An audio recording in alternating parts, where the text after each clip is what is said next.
at 10:30.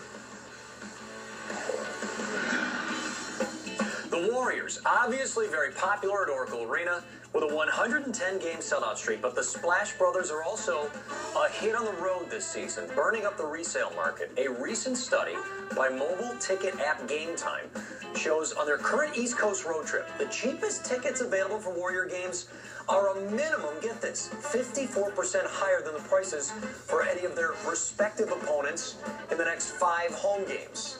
I'll try to clarify that in just a second here. The CEO of Gametime, Brad Griffith, comes in here, and he's going to help us out. This is an SF startup, San Francisco startup, right here in town. So let's start with Gametime and the idea behind it. Explain what Gametime is.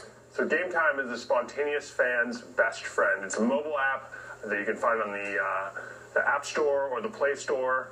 And you download it, and then you buy tickets, and you get them delivered. There's no printing involved, so you just show your phone and walk in. So as simple as that. I don't have to worry about the print off and making it happen. I just have it, everything on my phone. A lot of us have done that with airline tickets, where it just shows up on the phone. It's the same type of service, in a way. Exactly. Trying to make it as easy as possible for the fan. All right, so we just talked about the Warriors and their road trip.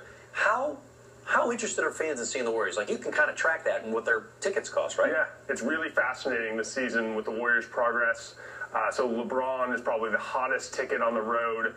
People will pay about 170% more on average than they'll see for a typical team. The Warriors, 159%, so they're the second hottest team on the road in all of the NBA, having just 23 wins 3 seasons ago. That is amazing. And to put it in perspective, LeBron is probably the biggest star in America, right? He's global. He's a global franchise. He is a franchise. Yeah. Who are some of the others that compare? If LeBron's number 1, Warriors are number 2, what other teams or players kind of fit into that matrix? Sure, I think the Lakers do really well. They're sort of number 3 there. OKC with Kevin Durant up there. Even the Knicks draw reasonably well, mostly just because New York is just a huge fan base. So those are the top 5. All right, so for the Warriors, that's on the road. What about at home? If I'm a Warriors season ticket holder, is there a chance I might be profiting a little bit from this? Do I have a chance to maybe profit a little on this? Yeah, it's certainly a possibility.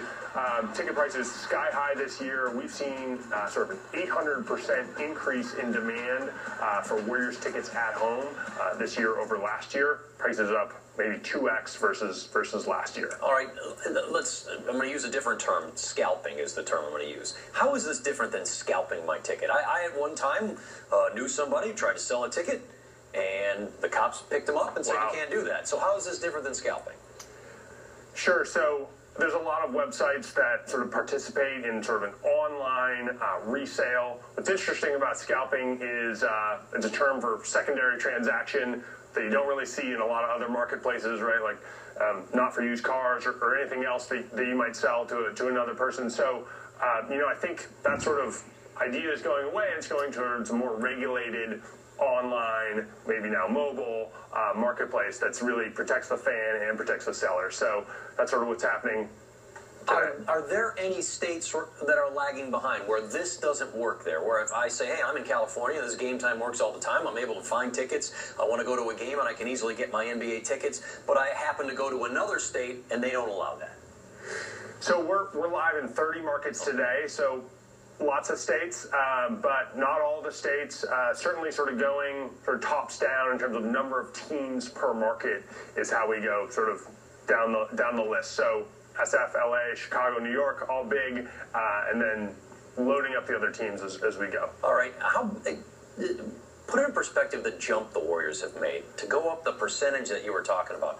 Have you ever seen a jump like that in the last couple of years? Never seen a jump quite like that. So Warriors up 800% in terms of volume. The Giants were up about 400% in terms of volume year over year this past championship season. Hopefully that sort of spells good things for the Warriors this year. So Giants were the only team that we've seen even close to what the Warriors have done. And we're talking the NBA, but any plans to expand and do everything? Got all the leagues covered? Yep, we've got a lot. MLB, NFL, NBA, and NHL, all sort of the core leagues. We've got the MLS now, which we're excited about, and all the way down to Harding Park Golf on the app. So got a lot of stuff. Wow, that is pretty good. I like it. Brad Griffith, he's the CEO of Gametime. Go check it out. See if it helps you get your ticket to your team's next game, your favorite team's next game. Brad, thanks for the insights. We appreciate it. Thanks.